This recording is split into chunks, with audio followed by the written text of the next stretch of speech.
Nos vamos al diálogo internacional. Con Red Contacto Sur llevamos la voz al mundo en vivo. A Bolivia. Se viene un nuevo gobierno y bueno, qué mejor que hablar con politólogos que conocen la realidad que está aconteciendo allí en Bolivia en este momento de transición y de esperanza del pueblo boliviano también en lo que va a ser este nuevo gobierno, ¿no? Qué mejor que hablar con Francisco Junior Parrado Ceballos. Y bueno, Francisco, un gusto tenerte en nuestro programa. Y ya, como el tiempo es tirano en comunicación, irte preguntando cómo se va desarrollando lo que es tal vez el primer avance de gobierno, que es la transición en la legislatura, ¿no? Rubén, primero agradecerte por el espacio, ¿no? La verdad, nosotros como politólogos emergentes en esto del análisis político es primordial poder ser tomados en cuenta. En el caso del Parlamento, mira, el Parlamento ya lo teníamos conformado desde la primera votación, que ha sido la primera vuelta el 17 de agosto.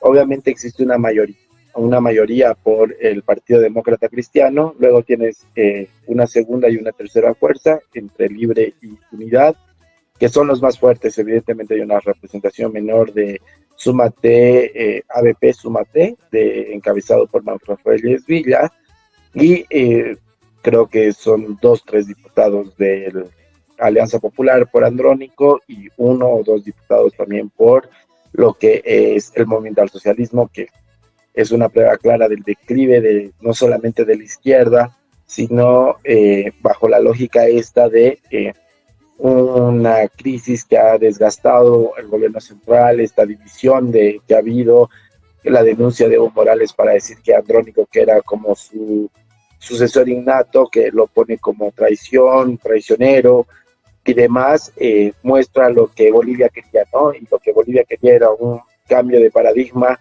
pero además un tema de representación parlamentaria que es bastante cuestionable de buena manera, la forma en la que el PDC ha logrado romper ese tejido social en la que la izquierda o el área periurbana y rural siempre ha sido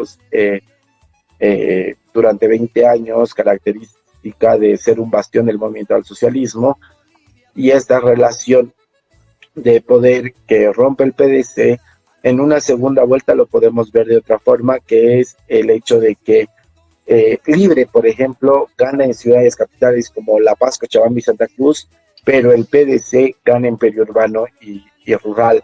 Entonces esto nos muestra una fuerza de un cambio de colores políticos cuando tú armas estos mapas de votación municipal o departamental, muy similar a la que había hace 20 años, pero entendiendo que en este caso el oficialismo es Partido Demócrata Cristiano, que tiene 3 o 4 fuerzas internas a la cabeza de Rodrigo Paz Pereira, el actual presidente electo. Exactamente, pero además de todo esto también fue una sorpresa para todo el mundo la campaña en silencio que hizo el PDC y de cómo llegó al gobierno.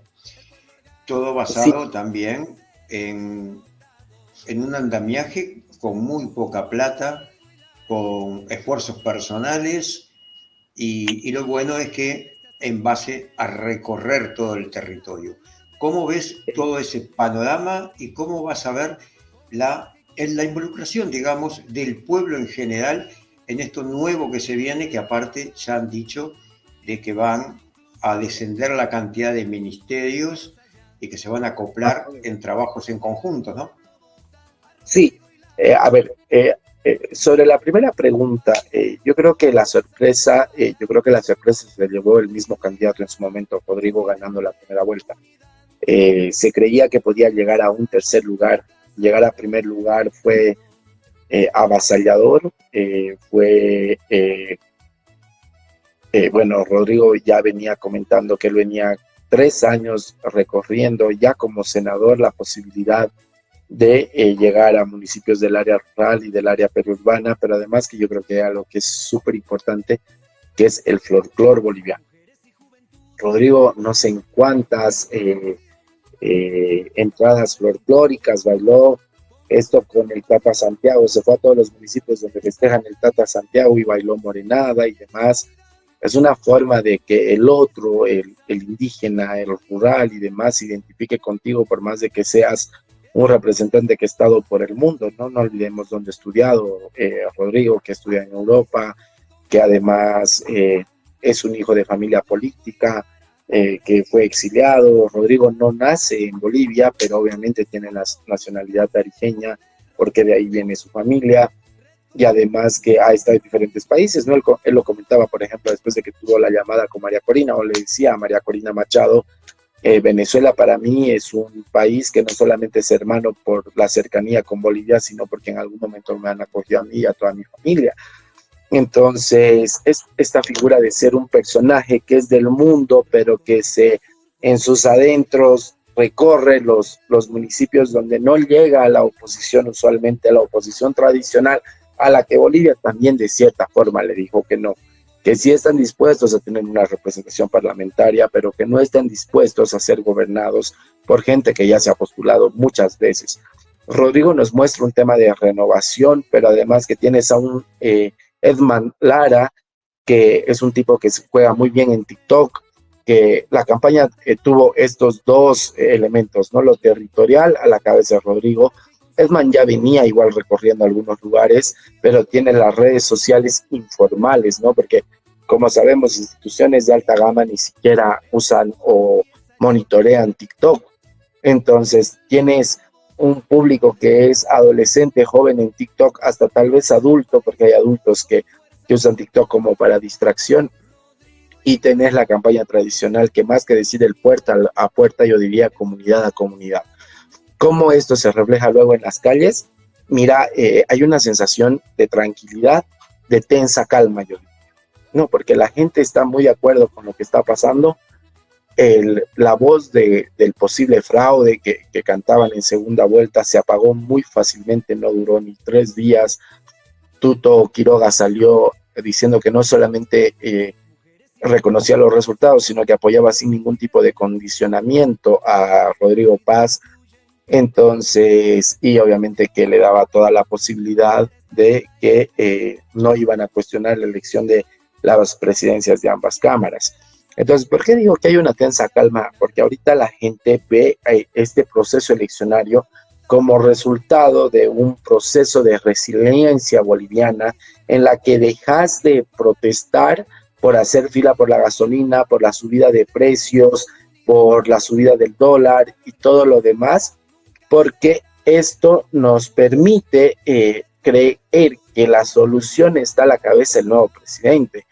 Entonces tú vas a tener un nuevo presidente posesionado un sábado, que hoy recibieron sus credenciales por el Tribunal Supremo Electoral en la capital de Bolivia, Sucre, la capital histórica, pero que tenés a unos sindicatos transportistas que están esperando que llegue el diésel y la gasolina, que tienes el 80% del transporte pesado parado, que tenés el dólar que está bajando de a poco, pero que todavía eso no está siendo un mayor circulante, tenés todavía precios de la canasta familiar bastante altos, muchos negocios ya colapsaron, cerraron, ni siquiera es que están en quiebra y ahí latiendo, sino que ya no hay. Muchos comercios formales e informales los ves cerrados, pero además que tienes algo que Rodrigo Paz como candidato hablaba con sinceridad, que es esto de la gente cuentapropista o la gente que trabaja de manera independiente. Mira, yo he sido muchos años independiente y los impuestos te fulminan, ¿no? O sea, la mitad de tu sueldo, de lo que ganas, de la producción que tú realizas, que es una producción intelectual, termina siendo para el Estado bajo la lógica de no solamente impositiva alta, sino que tienen un criterio de equidad y de solidaridad, donde la persona que no trabaja termina recibiendo dinero gracias a mis impuestos, que soy una persona altamente productiva, como yo, muchísimos. Entonces, creo que vamos a vivir una tensa calma durante unos 2 meses. La gente realmente espera la llegada de Papá Noel, como dicen, ¿no? La bajada de precios, la solución de los combustibles, el tema del dólar y demás. Sabemos que el dólar no va a volver al 6.96, pero por lo menos un 8 o 10 bolivianos es lo que espera la gente.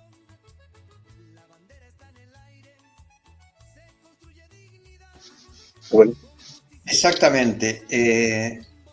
También tenés una proyección de futuro que es importante que la gente sepa, ¿no? ¿Cómo ves de acá en más el tema de la educación y principalmente otro de los temas que había mucho reclamo en cuanto a eso, que es de los jóvenes, los que salen recién al mercado laboral y los jóvenes profesionales que muchas veces al no tener experiencia y al que lo contrata exigirle experiencia es una contradicción. ¿Cómo va a ser ese tema si el gobierno va a dar la oportunidad, tal vez como lo ves tú desde tu perspectiva, a los nuevos profesionales, a los nuevos jóvenes? Sabemos que en las alcaldías, en los municipios, en las gobernaciones siempre se toma personal, y bueno, saber cómo se va a interactuar para darle tranquilidad también a esos jóvenes que hoy por hoy pasan en el ocio porque no encuentran trabajo, como bien todos lo sabemos, ¿no? lo tengo con claridad. Mira, yo soy activista por los derechos humanos, lo soy actualmente, y soy parte de la elaboración de la Ley Nacional y, bueno, la Ley Municipal de Juventudes y el apoyo a otros municipios también. En el tema de empleo, o sea, a ver, por ejemplo, yo creo que hay algo que es importante, ¿no? Los temas principales de campaña fueron salida de la crisis, combustibles y alguno que otro tema de economía, pero los temas sociales no han sido tocados. Y cuando se habló de jóvenes, se hablaba de que el joven emprende. Yo puedo querer emprender, pero también puedo querer soñar trabajar en el Estado, trabajar en una empresa, trabajar en una transnacional, que ahora se habla de que transnacionales van a volver a Bolivia y demás. Para esto yo creo que es importante decir que 56 parlamentarios son menores de 35 años en Bolivia. ¿Por qué hago esta claridad? Porque creo que la Ley Nacional de la Juventud, la 342, me confundo siempre con la de violencia, sea modificada, ¿no? Sea modificada porque vos en Bolivia tenés padres a los 14 años. Entonces hay que ver un tema de modificar edades, porque tú a los 16 años puedes ir a hacer el servicio militar, pero no puedes votar. Pero además porque debería haber un porcentaje dado de cuánta, digamos, por ejemplo, del 100% de la población trabajadora en el gobierno central, deberíamos dar un porcentaje de por lo menos entre el 5 y el 15% de gente menor a 30 años, como la ley es hasta los 28, ¿no? Marca juventud de 18 a 28 años. ¿Por qué creo que es importante este porcentaje dado en una ley? Porque si no, no se cumple. Y además porque es mejor tener un pasante, pasa 3 meses, cambias de pasante, y cambias de pasante, y de pasante, y tienes trabajo no remunerado. Y eso no lo deberían hacer ni las empresas ni el gobierno, en ninguno de sus niveles. Exactamente. Esa es una de las tantas reivindicaciones, como también otra de las reivindicaciones que nos llegan a nosotros. Tenemos cantidad de gente que nos sigue en Bolivia y nos hablan del exceso de horas de trabajo que muchas veces van más allá de las 8 horas y que les pagan Claro. que les pagan por las 8 horas y los hacen trabajar 10, 12 o que inclusive hasta los días feriados o los domingos. ¿Cómo va a ser todo ese Eso tipo es de muy cosas? común en Bolivia.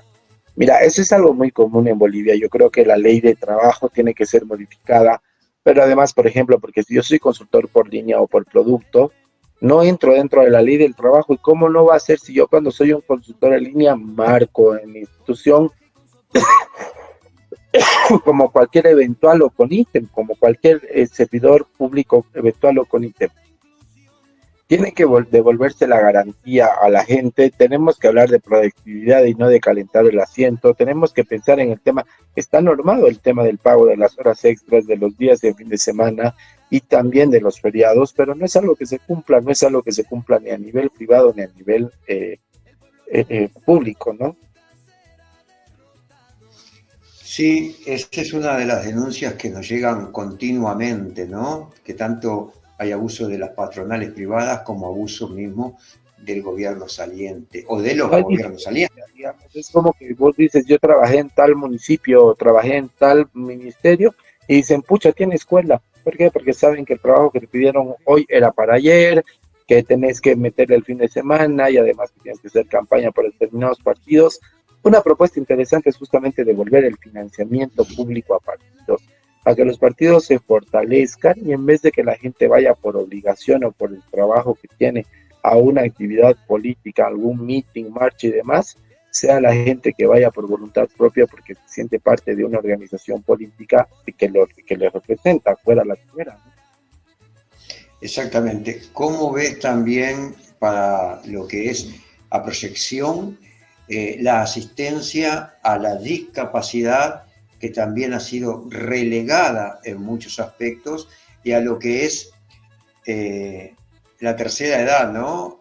Aquella persona que no puede trabajar por la edad, que no se ha logrado jubilar, y por otro lado, un tema que es sumamente importante, y aquí te redondeo la pregunta, ¿cómo van a actuar con el tema también de la salud hacia la tercera edad, que es cuando más la gente necesita y muchas veces cuando menos protegida está por parte del Estado, ¿no? A ver, Rubén, yo creo que hay que separar las cosas. Primero, el tema de personas con discapacidad, diferenciarlo de los adultos mayores. Y si vamos a hablar de salud, yo creo que hay que hablar de los 4 niveles y qué es lo que compete al gobierno central y qué es lo que compete a municipios y departamentos. En el tema de personas con discapacidad, no es algo que se haya tocado, ¿no? Se tocó en campaña por un tema de guerra sucia y demás, pero nunca se habló del tema de discapacidad. Tenemos una ley de discapacidad, tenemos un tema de una como jubilación, si se quiere, que reciben un aporte que no es suficiente para una persona con discapacidad porque necesita que la madre lo cuide, el hermano lo cuide, alguien cuide a la persona con discapacidad en grado alto y muy alto, ¿no? O grave, muy grave también, como se lo conoce en la ley. Entonces, esta lógica de trabajar con las personas con discapacidad, yo creo que tiene que ser un tema de modificación de la ley, como lo decía. Creo que muchas leyes en el tema social tienen que ser modificadas en Bolivia, sobre todo las que son para trabajar con poblaciones vulnerables.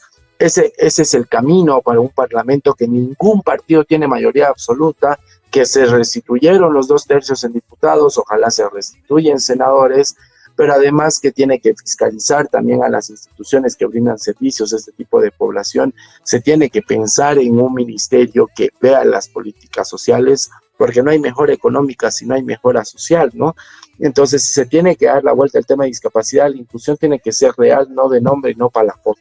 O sea, yo no puedo crear 10 colegios que sean solo para personas con discapacidad y olvidarme que esa persona en algún momento interactúa con alguien en la calle, en el mercado, en el parque, y que puede enamorarse, que puede casarse, que puede hacer una familia y que puede cumplir todos sus derechos, ¿no?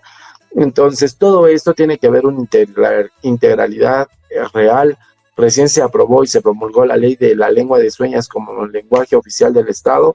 Bueno, pues es un lenguaje oficial del Estado, yo podría tener un certificado del IPLC, que es el Instituto de Lenguas Culturas, algo así, o de acá de la escuela EGPP, ¿no? La Escuela de Gestión Pública, donde yo en vez de aprender Aymara, aprendo lengua de señas, por ejemplo, ¿no? Qué importante sería esto. Y aparte de esto está la figura de esta discapacidad, luego está el tema del adulto mayor. Bolivia todavía vive en un bono demográfico. Estamos hablando que 4 de cada 10 bolivianas y bolivianos son jóvenes y están en alta capacidad productiva de 15 a 35 años de edad.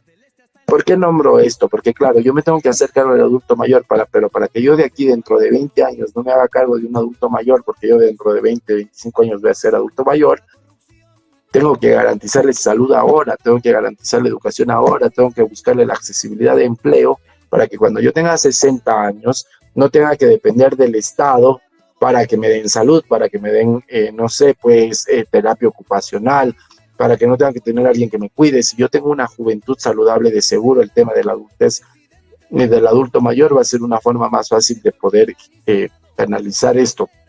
Es importante que el tema de terapia ocupacional, el tema de deporte, el tema de mejorar las habilidades, el tema de la memoria y demás, no depende del gobierno central, sino dependen de los municipios y de manera compartida con las gobernaciones, quienes ven los hogares transitorios o permanentes para adultos mayores. Estos son fiscalizados por la gobernación y algunos administrados por las gobernaciones. Entonces es de ahí de donde se tiene que hacer el trabajo, así como de las unidades del adulto mayor de los municipios.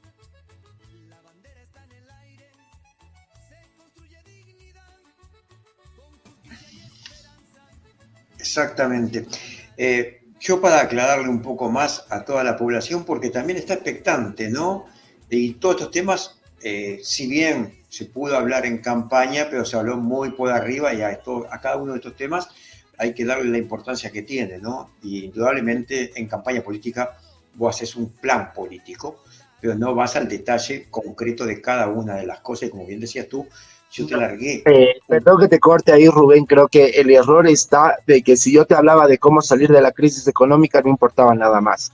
No se habló de diversidades, de adultos mayores, de mujeres, y de los únicos que se habló algún momento fue por encima del tema de jóvenes y que creen que todos los jóvenes quieren ser emprendedores, ¿no? O sea, si un joven de 25 años, profesional, 2 años, quiere ser servidor público, no ha sido contemplado en ninguna propuesta. No te estoy hablando del presidente electo, te estoy hablando de todos, ¿no? De todo, no, yo hablo en general del panorama político, ¿no? No estoy hablando Exacto. porque yo vi todos los discursos que hicieron, seguí toda la campaña y estas preguntas que te estoy haciendo, realmente nadie las contestó en campaña. Nadie, quedaron ahí en la nube. Pero además también debería está haberme candidateado.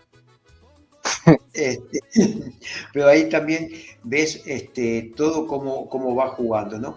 En campaña se habló mucho también de lo que es el avance de la tecnología, la innovación y la inteligencia artificial. Ahora bien, todos sabemos que, y disculpa la crítica que voy a hacer, la internet que tiene Bolivia es mala o muy mala, a pesar de los millones y millones de dólares que se han gastado, ¿no? ¿Cómo se piensa revertir esta situación? Mira, Rodrigo tiene, como presidente actual, yo creo que va a cumplir esta promesa de la autonomía 50-50 y que es un tema de presupuesto 50-50. Esto va a permitir que los municipios, desde los más chicos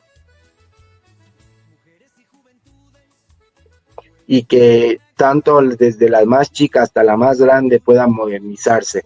Por un lado, luego está el tema de redistribuir competencias tanto en salud y en educación, porque si yo te doy mayor presupuesto, tú tienes que ejecutarlo en salud y en educación.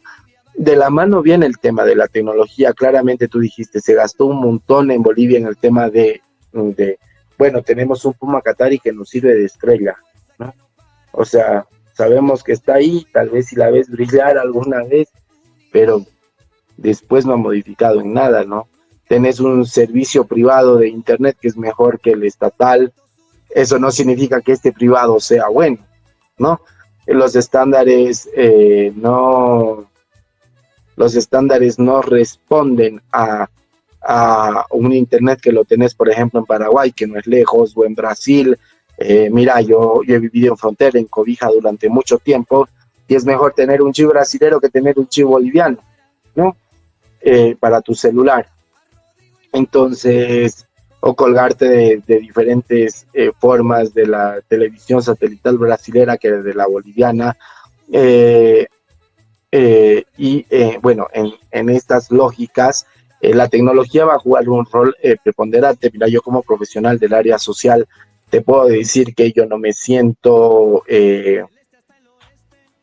amenazado por la AI, porque si yo no le doy las instrucciones necesarias, ella no me va a sacar la información que yo requiero, ¿no? Entonces, bajo esta lógica, es importante entender que la tecnología además tiene que jugar un rol importante dentro de, por ejemplo, la explotación del litio de manera responsable y del cuidado del medio ambiente, en el tema también del feedback del trabajo de, por ejemplo, producción de no materia prima, sino explotación de materia prima, pero en productos finalizados y acabados para mandar, como por ejemplo el azaí, la castaña, frutas tropicales, el azúcar, el café, el cacao y demás, que los tenés sobre todo en el oriente, sobre todo en Beni y Pando y fronterizos entre ellos, como parte del Amazonas. El tema del cuidado del oxígeno, yo tengo que vender oxígeno como pandino y me voy a hacer millonario como país. El tema de que vuelven las transnacionales, yo no quiero que me vengan todos los extranjeros acá a trabajar, necesito que vengan los extranjeros a enseñar a los bolivianos y que a través de la tecnología yo de aquí a un tiempo yo no necesite del extranjero, sino el extranjero necesite del boliviano. Tenemos que tener la capacidad de exportar gente con la capacidad de estar a la altura de cualquier profesional de cualquier otro lado del mundo, ¿no? Ese es el boliviano que tiene que salir, no el que sale por necesidad de emprender, de ir a ser vendedor de algo o empleado de alguna hacienda en afueras de Bolivia, ¿no? Ser el peón o ser el chacarero, como lo dicen en el oriente. Exactamente. Tú hablaste de algo que es esencial y que hay muchas críticas a nivel de los bolivianos en el exterior y que es de la mala atención que han tenido, no por todos, pero por una parte grande de lo que es en Cancillería, en sus diferentes lugares diplomáticos, ¿no? No es atacar a los funcionarios que cumplen su labor y que la cumplen bien, pero sí de repente a la camada, digamos, dirigente, ¿no? Que son los que vienen con pasaportes diplomáticos, embajadores, cónsules, que hay mucha crítica sobre ese tema, ¿no? Mira, yo te voy a decir algo, justamente anoche yo estaba reunido con una diplomática que se graduó en la Escuela Diplomática del Perú, la tercera a nivel mundial y la segunda o primera a nivel Latinoamérica, ¿no? Esta joven es una boliviana de alrededor de 34 a 36 años, que por el respeto que se merece no la voy a nombrar, pero en Bolivia le pusieron trabas para que ella no pueda salir a la Escuela Diplomática Peruana, y cuando vuelve con un proyecto de grado que le sirve a la Cancillería boliviana, que le sirve al Estado boliviano, que tiene propuestas de relación de cooperación sur-sur, norte-sur, multilaterales y demás. Le dijeron gracias por tu trabajo y lo guardaron en un cajón. Si eso pasa con una boliviana, ¿tú te imaginas qué pasa con un extranjero? Es una pena y es una vergüenza. Y esto no es solamente responsabilidad, como tú dices, del servidor público que trabaja en la Cancillería, sino es de una línea institucional donde se ha perdido la moral, la ética y el respeto y el cariño por la gente, donde no entendemos que el boliviano vale oro y que el extranjero es igual de importante que un boliviano. Los bolivianos somos personas que acogemos con mucho cariño a la gente que viene de afuera. Mira, el éxodo venezolano nosotros lo sentimos todos los días. Acá Pedidos Ya está llenito de gente que trabaja de Venezuela. Acá los venezolanos en Bolivia han pintado las cebras, que es algo que a los municipios no les importa. Por ejemplo, el gobierno de Iván Arias no lo hace y demás. Entonces no es un tema institucional, es un tema de la línea, de perder el tema de principios y valores, y que tú vengas a una institución a calentar el asiento cuando en realidad lo que tienes que hacer es otra cosa. Nosotros estamos trabajando ahorita muy de cerca con Cancillería y vemos el trabajo que ellos realizan, pero también hemos visto los frenos que han tenido todo este tiempo. Exactamente. Por comentarte algo, los paisanos de ustedes aquí en Argentina me llaman cotidianamente y me dicen, Rubén, nosotros queremos que el cónsul que venga sea alguien que viva en Argentina, que conozca las leyes argentinas, que conozca la idiosincrasia. Dice, tenemos cantidad de muy buenos bolivianos acá que han hecho cantidad de cosas por la comunidad, dice, mujeres y hombres. Dice, no podemos tener embajador que venga nada más que a hacer fiestitas. Esas cosas me las han dicho, pero desde hace tiempo me las vienen diciendo. Y esto... Mira, yo creo que algo que es tan importante, que es el tema de retomar el escalafón de cancilleres, de todo el tema de embajadores, hacia abajo y hacia arriba. Esta fue eliminada en el gobierno de Evo Morales y fue vuelta a eliminar en el gobierno de Arce, ¿no? Yanine Áñez, presidenta, que tengo el gusto de decir que va a salir en libertad, que ya daron libertad incondicional para ella, también intentó hacer con Karen Longaric este tema del escalafón. No sé si era el mejor escalafón porque desconozco, pero por lo menos intentó algo. Creo que hay que devolverle la institucionalidad no solo a la Cancillería, sino a los ministerios. Tú hablabas de un tema de reducción de ministerios. Estamos hablando de la reducción de, por lo menos un 50%. Estamos hablando de 9 ministerios cuando actualmente son 17, 19, ¿no? Entonces, la relación es amplia, pero lo atractivo tiene que ser, yo voy a trabajar en el Estado, voy a trabajar en un ministerio, pero en un ministerio que hace el doble de tareas que hacía antes, porque se han funcionado 2, 3 ministerios, entonces tengo que ganar el salario a lo que compete, ¿no? Aquí en Bolivia un docente gana 1.800 bolivianos en una universidad pública como docente eventual. una persona que hizo una maestría, un doctorado, tú consideras que es correcto ganar 1.800 bolivianos, pero claro, si tienes una persona que está como cónsul en Salta, que ni siquiera había acabado la universidad, entonces, ¿de qué estamos hablando? Porque sabía bailar caporal, y perdón la expresión, pero le lamía las rodillas a alguien del MAS, vaya a trabajar, por favor. Ese es un tema, ¿no?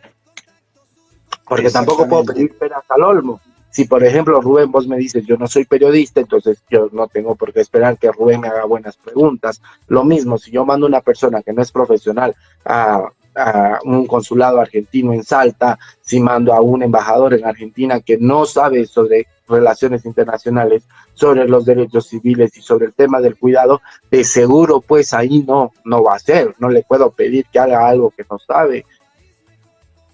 Exactamente, eso es lo que critica la comunidad acá y por eso es que piden de que al menos los cónsules, vicecónsules, sean gente que viva en el país, que tenga sí representación y que sea representativo de la comunidad. Es lo que están pidiendo. Yo creo que es lógico. Nosotros como uruguayos tenemos una excelente cónsul que hace 30 y pico de años que vive en Argentina. Y bueno, ella conoce por detalle de todos lados, ¿no? Mira, yo creo que yo te pediría, Rubén, que el tema de Cancillería lo podamos pasar un poco porque justamente puede ser susceptible por el hecho de que estamos de cerca a Cancillería en la actualidad. No estoy autorizado para hablar de este tema, pero sí, tiene que volver la institucionalidad, la representatividad y que no sea designado pues mi amiguito, ¿no? Sino que sea designado a alguien capaz. Eso creo que es muy importante desde la cabeza hasta, como te digo, el equipo que apoya a un consulado, a la embajada y demás. Yo conozco gente muy capaz en Bolivia que trabaja dentro y fuera de Cancillería, pero el tema está, lo que te decía, la línea institucional, ¿dónde está? ¿Dónde están los valores?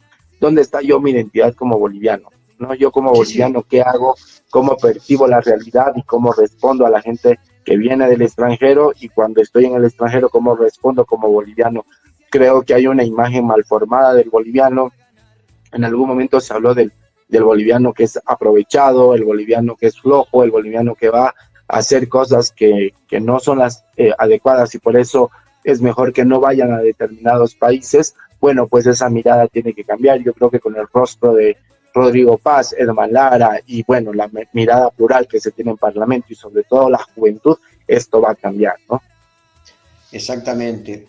Yo cuando hablaba de este tema hablaba de las cabezas, no de los funcionarios. Como dije, yo defiendo a los funcionarios, ¿no? Claro.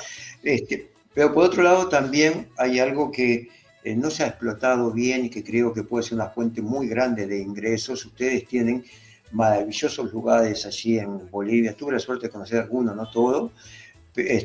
¿Cuál conoces? Y sin embargo, te digo, conozco poquito porque conozco La Paz, conozco algo del Alto y un poquito que fui a Pando y nada más, o sea, no conozco. Mi familia es de Pando, mi bisabuela tiene una plazuela en Pando. Yo estudié la secundaria allá. Conozco poquito, o sea, ojalá conozca más, quiero conocer, sí, Tarija, Benítez, Santa Cruz, lo que es la Chiquitanía. La Chiquitanía, claro que sí. Te digo algunos de los lugares que sí, Rubén, que tengo intención. Pero justamente este tema de la explotación no de los recursos naturales como tal, sino de los espacios turísticos. Bolivia tiene un montón en turismo, pero no está bien trabajado. El tema está, perdón, relacionado a la identidad, que es la identidad de yo como ciudadano, pero cuánto yo quiero y conozco mi país, ¿no? Por ejemplo, hay cuánta gente boliviana que no conoce el salar, hay gente que se viene desde la última punta del cerro, del otro lado del mundo, como dicen, del otro lado del charco, a conocer un salar, un lago Titicaca, un lago Valle en Pando, una Amazonía, que somos pulmón de la Amazonía. No olvidemos que Pando es completamente amazónico, comparte el Beni con el norte de La Paz. Tenemos un Madidi, que es un recorrido que, por ejemplo, Isabel Mesa de Inchausti y otros escritores lo describieron muy bien en los libros, que si bien son cuentos novelescos, pero es parte de la realidad boliviana. Tenés una plaza Murillo, por favor. tenemos un casco viejo importante en todos los municipios, en las ciudades capitales, tenemos una ciudad Sucre, que es la ciudad blanca. Te puedo nombrar una infinidad de lugares por cada departamento. Acá en La Paz tú puedes pasar del clima más frío, que es cerca de Limani, hasta después de 4 horas estar en un lugar netamente tropical, como es los Yungas, ¿no? Y donde ves una infinidad de variedad de animales, de flora, fauna, y cómo esto puede ser trabajado. Yo creo que hay algo que es muy importante, que tiene mucho que ver con el color de la corbata del presidente el día de hoy en su entrega de credenciales, que es la economía naranja. No, tenemos que trabajar en el área periurbana y el rural para explotar el turismo con el tema de la economía naranja en espacios turísticos alejados. En espacios turísticos cercanos, yo creo que es importante hablar de las rutas de comida, rutas de conocer animales cerca de la ciudad y demás, pero además que Bolivia es rica en diversidad de alimentos, pero no de alimentos solamente, sino de lugares, los mejores restaurantes. Si bien la ciudad capital de la comida en Bolivia es Cochabamba, que está en el corazón de Bolivia, tenés a La Paz con los restaurantes que están dentro de rankings mundiales, ¿no? Entonces lo escuchas a un alcalde hablar siempre de esto. La verdad, a mí me da pena ese alcalde porque creo que ni él va a comer ahí. Entonces hay que armar una ruta ahí.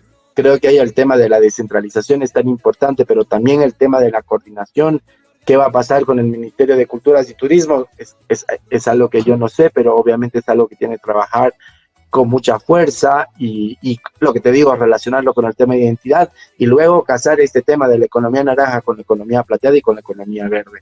Tenés un tema de economía verde, de la reutilización de la producción, que digamos, yo voy a producir castaña y yo vendo la castaña molida para hacer energizantes, pero también la cáscara yo la voy a utilizar para hacer joyas, para hacer piso que sea orgánico para el asfalto, para estos materiales que son de los parques, que ahora tú caes y es como caer en una esponjita, demás, ¿no? Y la economía plateada, que es justamente hablar de personas adultos mayores que en su contraparte, niños y adolescentes, tomen los espacios verdes, las áreas verdes.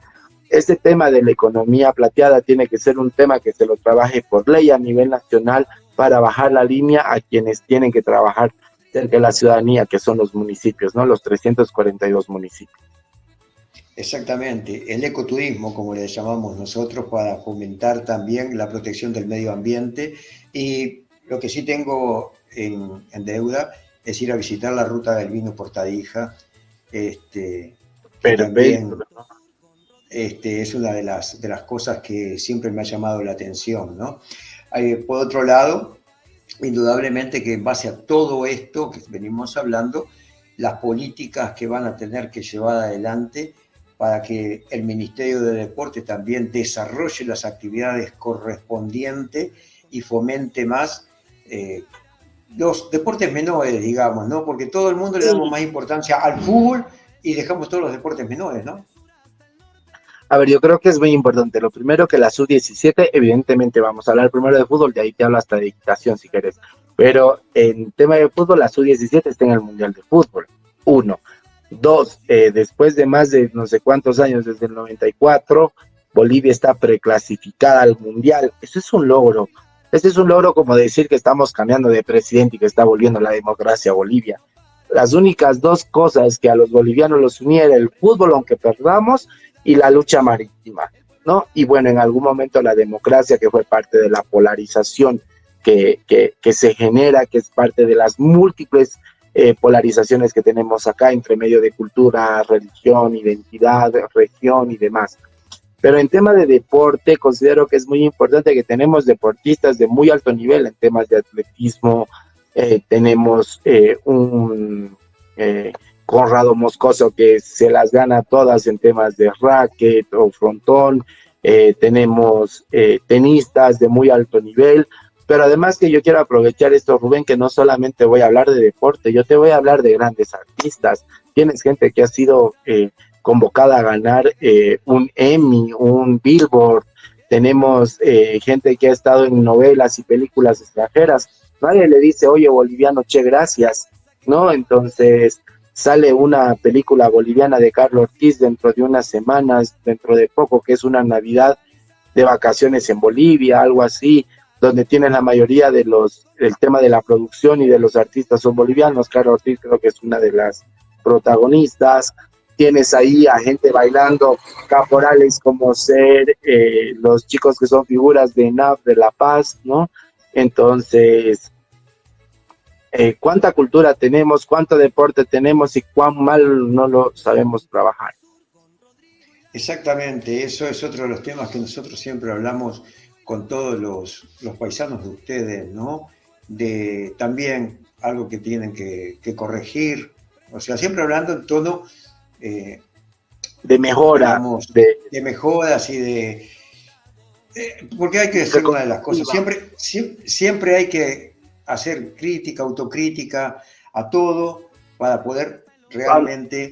Cuando el político y el politólogo y el técnico que trabaja en la gobernación, municipio y en el estado pierde esta tuición de la crítica y de la autocrítica, está perdido, ¿no? Porque cree que todo lo está haciendo excelente.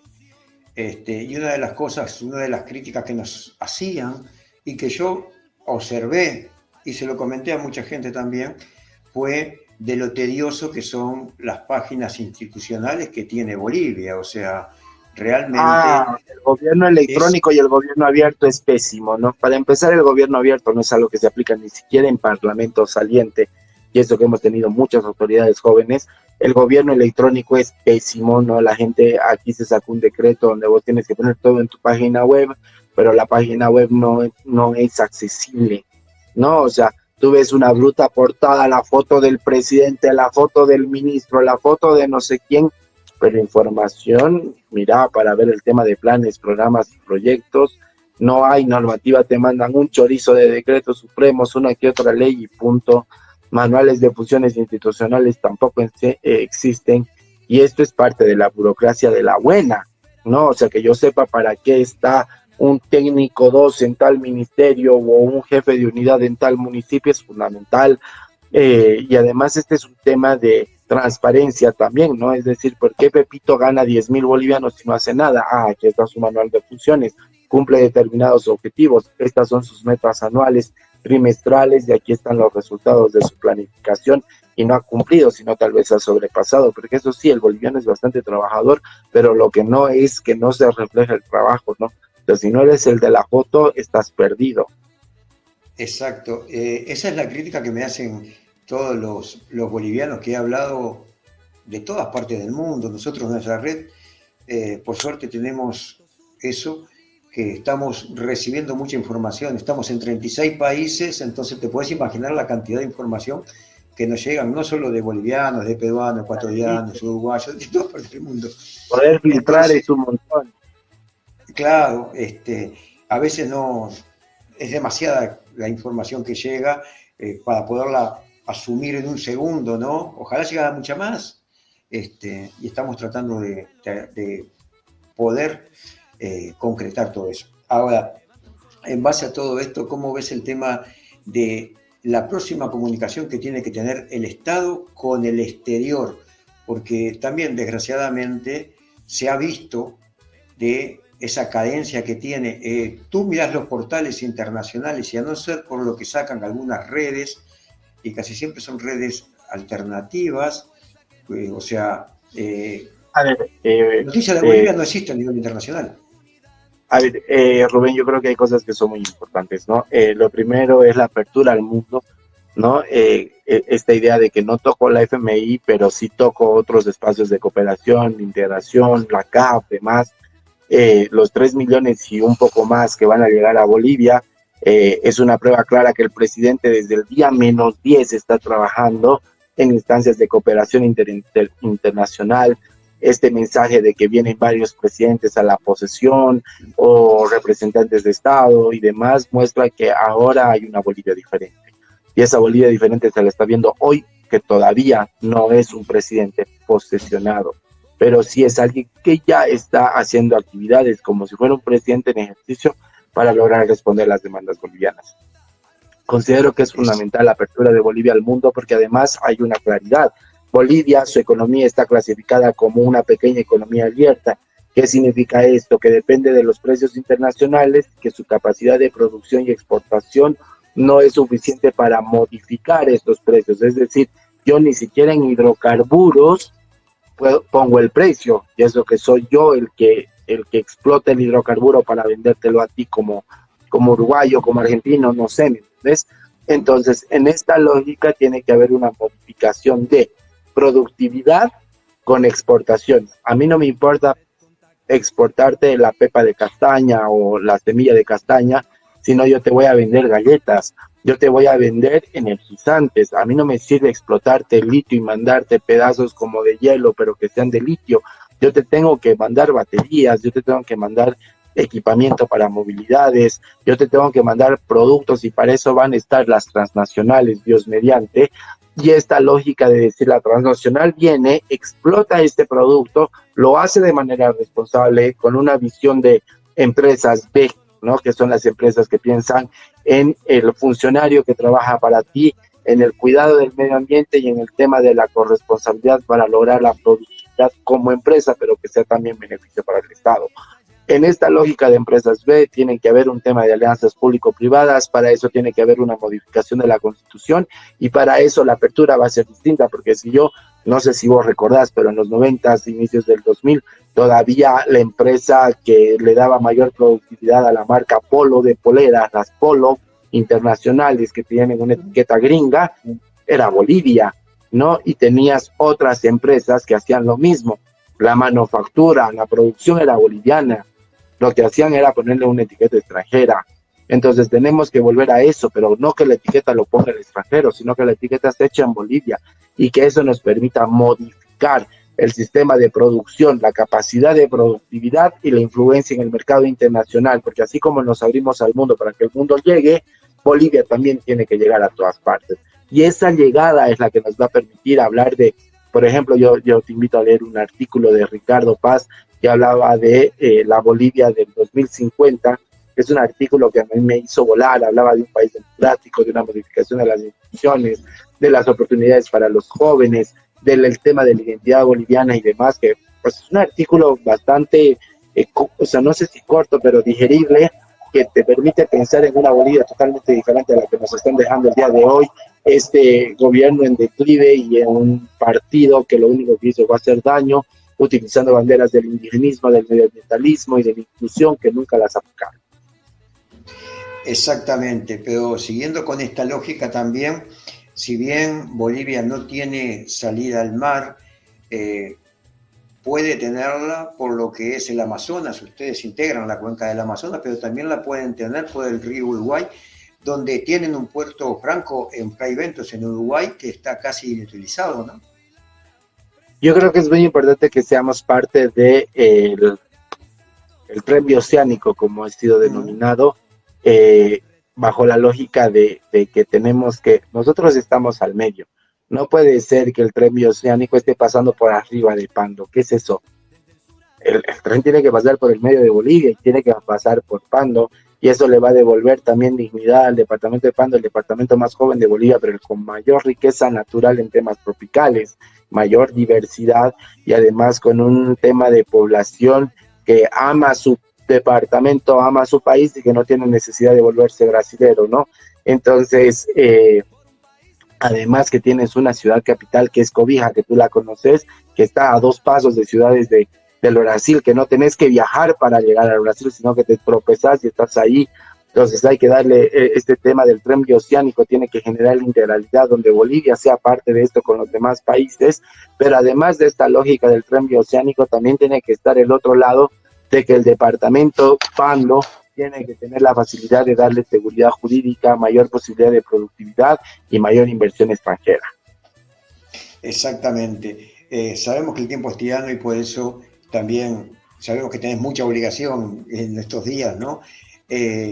Agradecerte por el día de hoy, pero también tu mensaje final a lo que va a ser todo este acto de acá a lo que va a ser el sábado, porque indudablemente ahora habían preparativos, había movimientos allí en Plaza Murillo, tenemos los compañeros que están allá y ya andan por ahí despiertigados tomando fotos y esas cosas. Pero ¿cómo va a desarrollarse toda esta actividad? ¿Tenés idea? Mira, yo creo que va a ser una actividad muy solemne, no es algo de lo que yo pueda hablar porque no soy una voz oficial, como te repito, pero sé que estoy seguro que el mensaje de Rodrigo Paz como presidente electo y ya posesionado va a ser un mensaje de esperanza para Bolivia, va a ser un mensaje de unidad, un tema de construcción, de la reconciliación, de una Bolivia de todas y todos. Acá no viene la clase media o alta para acabar con las otras clases o con la clase trabajadora o con la clase saliente de los ministerios y demás. Yo creo que tenemos que tener una mirada a futuro de país inmediata, pero también de mediano y largo plazo. Considero que el tema de la no reelección va a ser algo tan importante. Bolivia necesita democracia y nosotros hemos vivido una pseudo democracia por más de 30 años, no es algo netamente del gobierno del MAS, sino que yo creo que cuando se hizo la mega coalición o demás acciones, estamos hablando, o en la época del Plan Cóndor y demás, o sea, Bolivia no vivió democracia, a Bolivia le hicieron creer que vivía en democracia porque allí votaba, pero Bolivia votaba, no elegía. Entonces, hoy podemos decir que tenemos un presidente netamente elegido por la ciudadanía que rompió estos, como te decía, tejidos sociales, que no es que los eliminó, sino rompió la idea de que ellos eran netamente del movimiento al socialismo. Podemos decir que el movimiento al socialismo está prácticamente enterrado porque no hay que subestimar al enemigo. Creo que Lara va, dentro de lo controversial que es, no va a dejar de responder también a las demandas sociales, ser una persona que no deje de escuchar a la población. Al igual que vos, estoy con la intriga de quién es o quién no es ministro, cuáles van a ser los ministerios existentes, cómo se va a trabajar con la juventud, discapacidad, mujeres, diversidades, adultos mayores. Creo que las fórmulas están, la idea es poder aplicarlas y estoy seguro que con Rodrigo se va a poder. Es una persona bastante inteligente, persona del mundo, persona además que ama a su país. Estoy seguro que ya lo vamos a ver bailando algún folclorismo importante, pero eso no le va a quitar la capacidad que no le quitó de ser un buen senador y que no le va a quitar de ser un muy buen presidente para el país, que es lo que Bolivia necesita. Exactamente, capaz que lo vemos bailar una cueca natural de Tarija, ¿no? Le encanta la morenada también, además, ¿no? ¿Ya? Sí. Le encanta la morenada, que en la juventud bailó caporal. Claro, pero te digo, eso es la riqueza que hay y que hay una diversidad muy grande de cultura, ¿no? Y que el mundo la tiene que conocer. Por eso la importancia de la comunicación y la importancia del diálogo abierto al mundo. Creo que debe de pasar por ese lado. Y la última es, ¿cómo ves tú? Una de las cosas que nos han comentado cantidad de personas y que nos piden que nosotros a todos los que hablamos también se lo transmitamos, la necesidad de que haya una auditoría externa o interna a todos los gobiernos que han pasado en los últimos 30, 35 años para justamente ver y sacar conclusiones hacia el futuro, ¿no? Primero creo que tiene que haber un tema de decisión inmediata. Claro. Todos los ministros salientes tienen que tener arraigo, al igual que el presidente. Se tienen que hacer auditorías, han enviado equipos de transición que hablan, la compañera Fabal, Carla, ha sido una de las voceras de este proceso de un equipo que deben ser más de 20 personas que han recibido el material de los ministerios. Ayer yo vi una entrevista donde Fabal afirmaba que han habido ministerios que les han dado folders más delgaditos que un currículum vitae de un profesional recién titulado y demás, ¿no? El tema de ministerios, varios, no soy el oficial para hablar, como te decía, pero sí considero que las auditorías tienen que estar a flor de piel, ¿no? O sea, es más, necesitamos auditores por doquier porque son más de 77 instituciones del Estado, ¿no? A nivel nacional. Exactamente. Te agradezco por el día de hoy, no va a ser la última vez, es la primera y vamos a seguir en contacto para ir llevando la voz de Bolivia al mundo por Red Contacto Sur, como lo venimos haciendo siempre, ¿no? Y hablando así como hablamos, sin decir nada que enoje a la gente, pero sencillamente decir la verdad, querer saber la verdad, sin atacar, pero sí con crítica y autocrítica permanente, ¿no? Claro que sí, Rubén, para mí va a ser un gusto, agradezco este espacio, mira, estamos prácticamente una hora, ha pasado volando, yo me toca ir a almorzar todavía, yo sé que es hora del té, dijo mi abuelita, pero me toca almorzar, entonces agradecerte esta posibilidad y bueno, de que la gente pueda escuchar de Bolivia y bueno, también hay que reconocer cosas buenas de todos los gobiernos, así como te hablé de la pseudodemocracia que yo creo que hace más de 30 años ha sido implementada en Bolivia. Te mando un abrazo grande, todo el cariño desde acá, desde Bolivia.